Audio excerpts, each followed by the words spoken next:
주십니다. 새벽은 사명자의 시간입니다. 죽기를 각오한 성도들은 새벽을 깨울 수가 있어요. 그래서 이 새벽에 나오시는 분의 수만큼이 하나님께서 우리 교회 가운데 구원을 하시기로 택하신 성도들의 수가 아닌가 이런 생각합니다.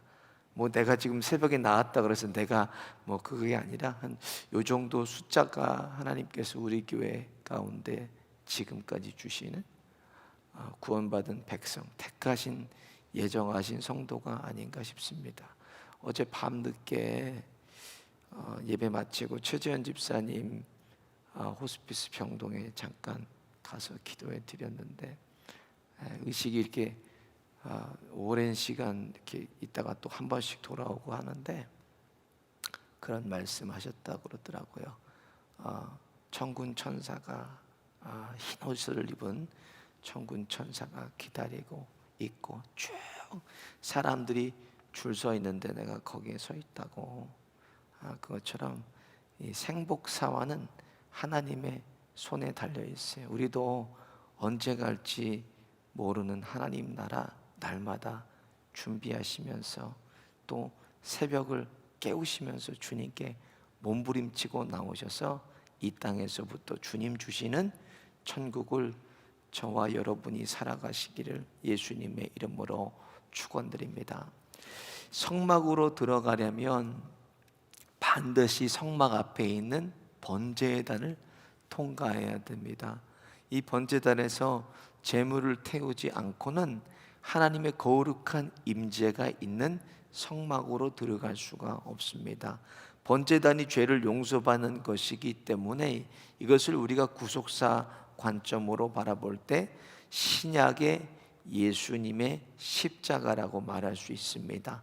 예수님의 십자가는 희생의 장소고 죽음의 장소였지만 우리에게는 거룩한 하나님의 임재 앞에 나아가게 하시는 다리가 되는 게 십자가입니다.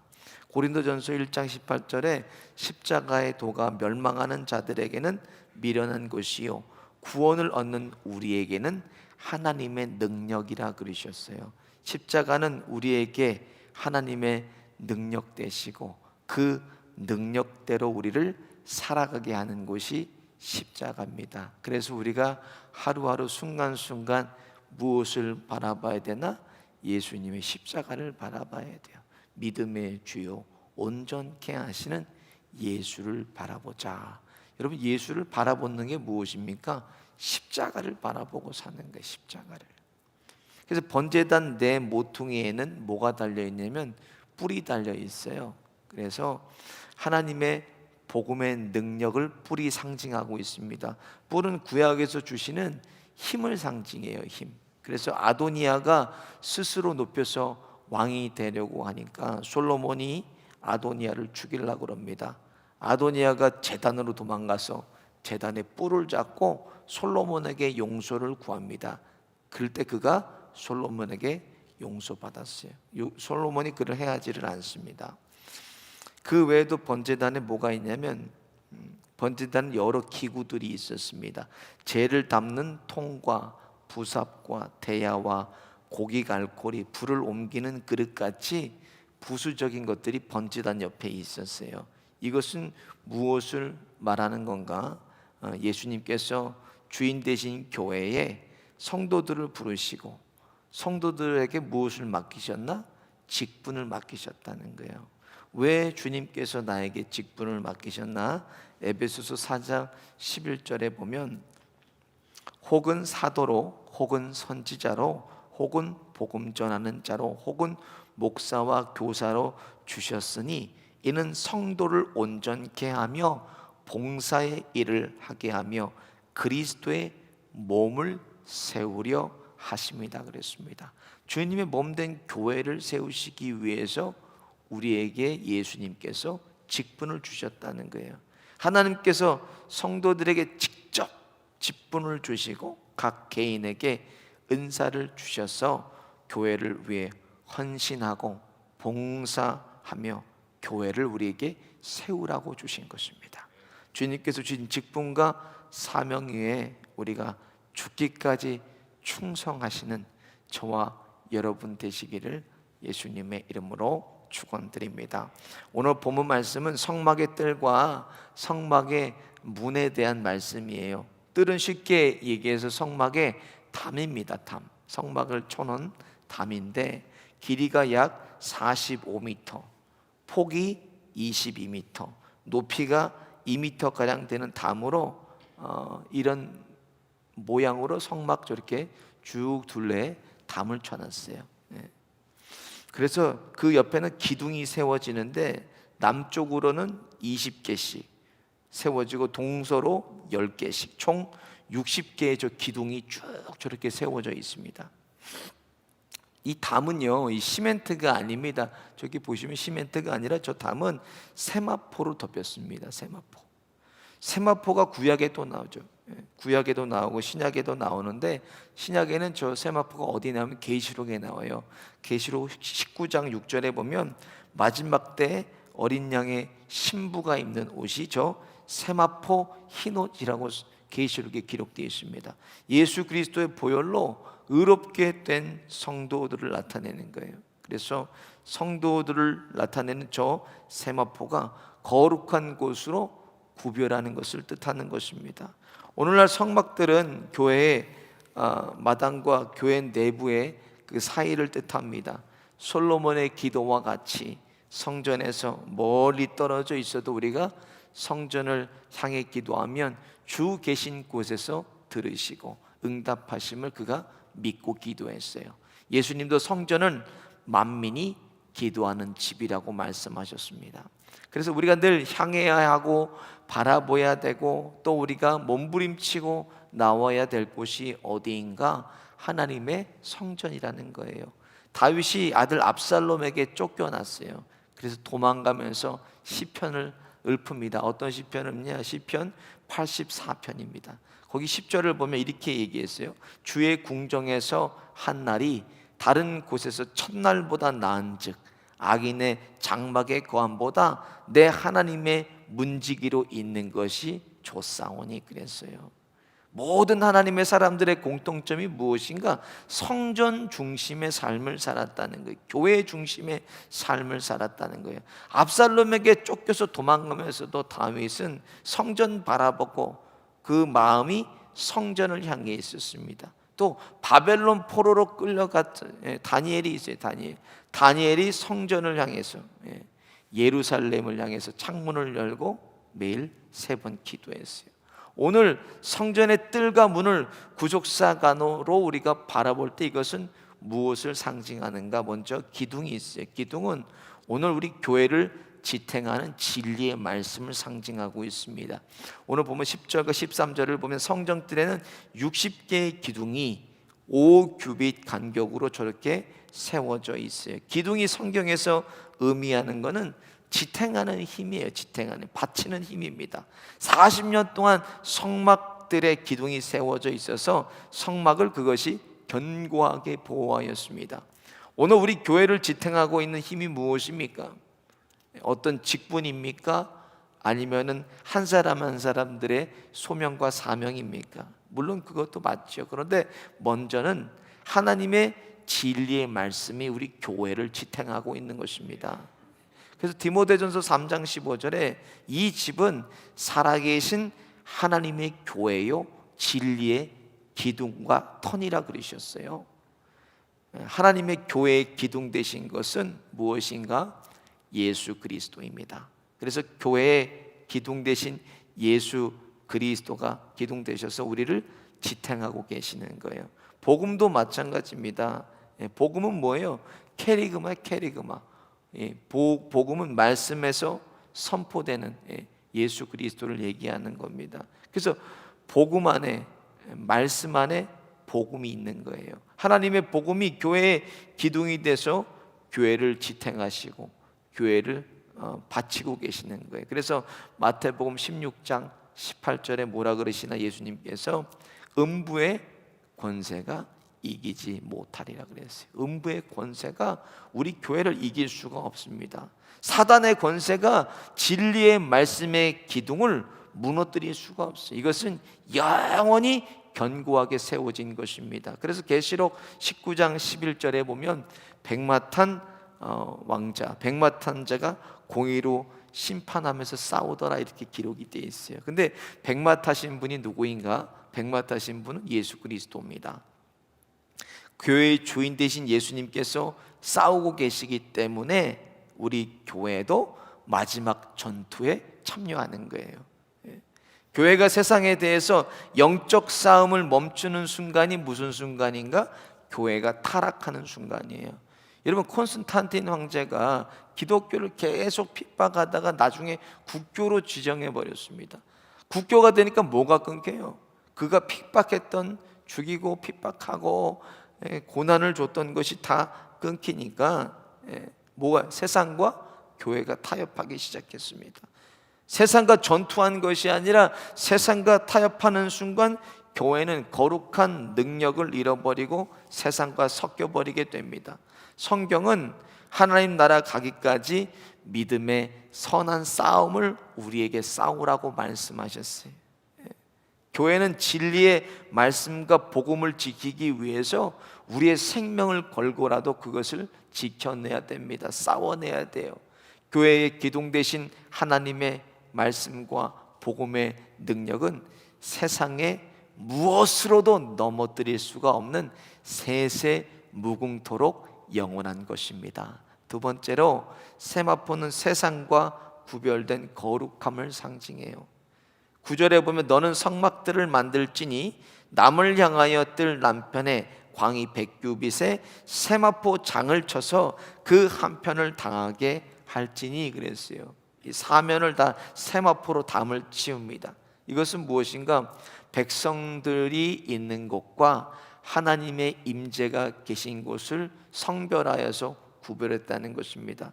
교회의 능력은 어디에 있는가? 세상과 구별됨에 있습니다. 왜 구별돼야 되나? 세상 속에 다 섞여 있던 우리들을 하나님께서 예수 믿는 사람으로 구별하여 우리를 불러내셨기 때문에 그래요. 그래서 우리 교회가 되게 하셨습니다.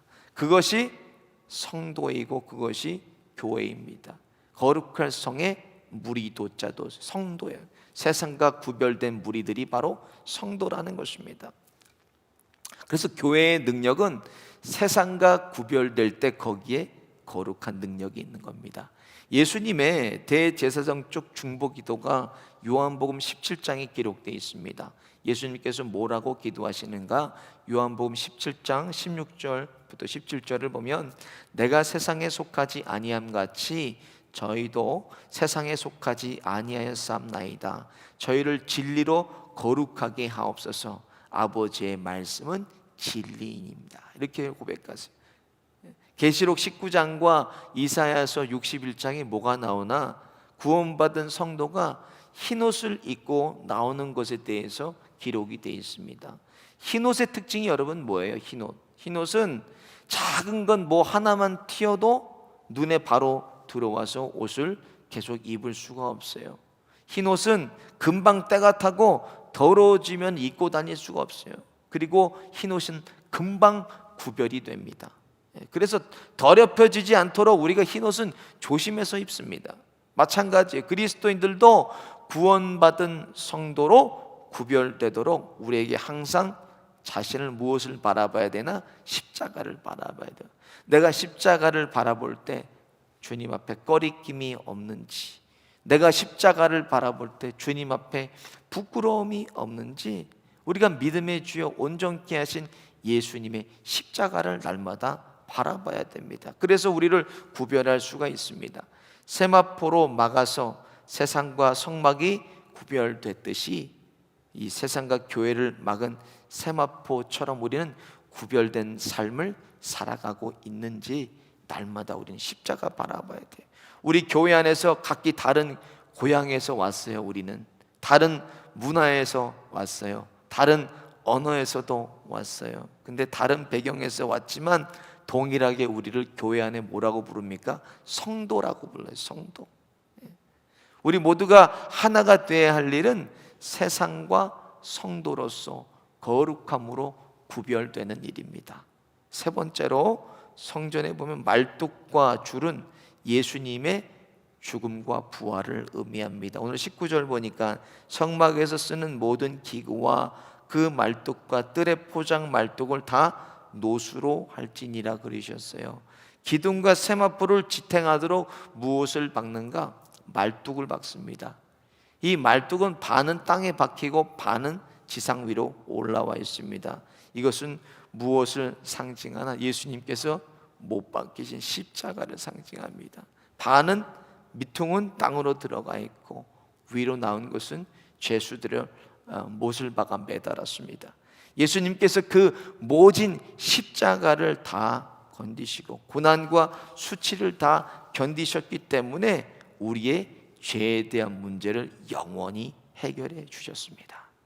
그 십자가가 땅으로 또 박힌 것처럼 또 위로 솟은 것처럼 이 십자가는 죽음을 의미하지만 예수님은 땅 위로 나와 있는 십자가에 매달리셨어요. 그것은 예수님께서 땅으로 들어가지 않는 온전한 부활을 의미합니다. 그러니까 예수님은 무덤이 없습니다. 그리고 말뚝과 함께 줄이 각 기둥을 연결해서 메어져 있었습니다. 그것은 예수님의 죽음과 부활을 하나 되어 증거하는 우리 성도들을 뜻합니다. 아무리 우리가 예수님의 십자가와 묶여 있어도 믿어야 내가 부활의 영광을 보고 내가 믿어야 부활의 영광을 누리는 것입니다. 믿지 않는 자에게는 이 예수님의 죽음과 부활은 아무 가치가 없습니다. 예수님의 죽음과 부활을 전적으로 내가 믿을 때에 예수님의 십자가가 내 십자가가 되고 예수님의 부활이 나의 부활이 되는 것입니다. 나는 부활이요 생명이니 나를 믿는 자는 죽어도 살겠고 무릇 살아서 나를 믿는 자는 영원히 죽지 아니하리니 이것을 내가 믿느냐 물어보셨어요. 여러분 믿으십니까? 예수님의 부활이 우리의 부활이 됩니다. 여러분 믿으시죠? 끝으로 뜰의 문은 유일한 구원의 길을 상징해요. 동쪽을 향해서 문이 하나 나 있었는데 이 성막에 들어가려면 다른 문이 없습니다. 오직 하나의 문이 있어요. 이 문은 요한복음 10장 7절에서 예수님께서 말씀하신 어떤 문인가? 양의 문이에요. 양의 문. 다른 길이 없이 반드시 양은 그 문을 통과해야 구원을 얻을 수가 있습니다. 예수님께서 요한복음 14장 6절에 말씀하셨어요. 나는 길이요 진리요 생명이니 나로 말미암지 않고는 아버지께로 나아갈 자가 없느니라. 우리는 예수님의 양떼입니다. 양떼는 어떤 문을 통과해야 되나? 예수님의 문을 통과해야만 하나님께로 나아갈 수가 있어요. 하나님 나라는 반드시 예수님을 통해서만 가는 거예요. 예수님을 통해서만 누릴 수 있고 예수님을 통해서만 그것을 우리가 맛볼 수가 있는 것입니다. 오늘도 성전뜰에 세워진 기둥가와 둘러친 세마포와 같이 세상과 구별되는 거룩한 능력이 우리 안에 역사하셔서 예수님의 죽음과 부활 십자가 능력이 저와 여러분을 생명의 문으로 인도하시기를 예수님의 이름으로 축원드립니다. 우리 오늘 말씀 생각하면서 함께 찬송하겠습니다.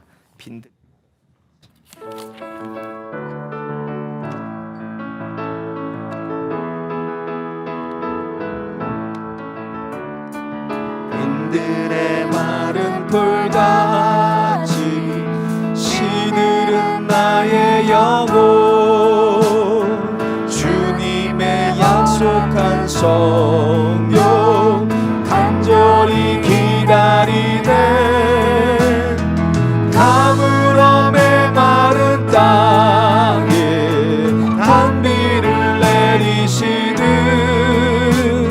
성령의 단비를 부어 새 생명 주옵소서 한가운 빗소리 들려 산천이 춤을 추네 봄비로 내리는 성령 내게도 주옵소서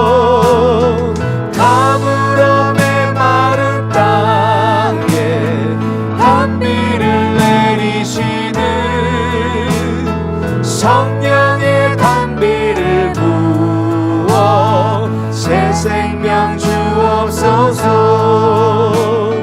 절 따라 우로를 내어 조목이 무성하니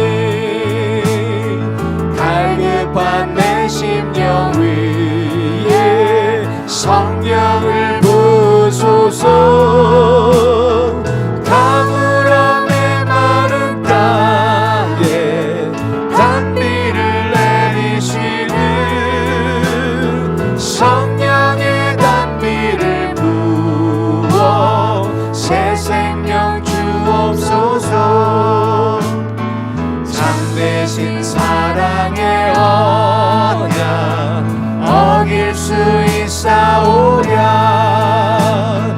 오늘의 흡족한 은혜 주실 줄 믿습니다. 가물어 메마른 땅에 단비를 내리시는 성령의 단비를 부어 1절만 다시 하겠습니다.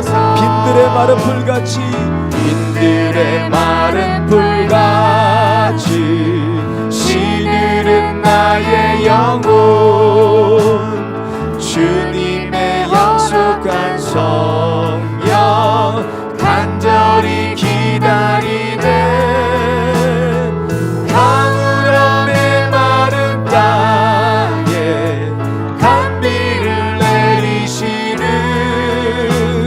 성령의 단비를 부어 새 생명 가물어 메마른 땅에 가물어 메마른 땅에 단비를 내리시는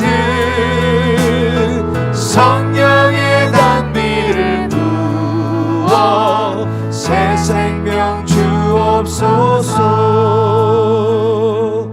말씀을 생각하면서 함께 기도하겠습니다.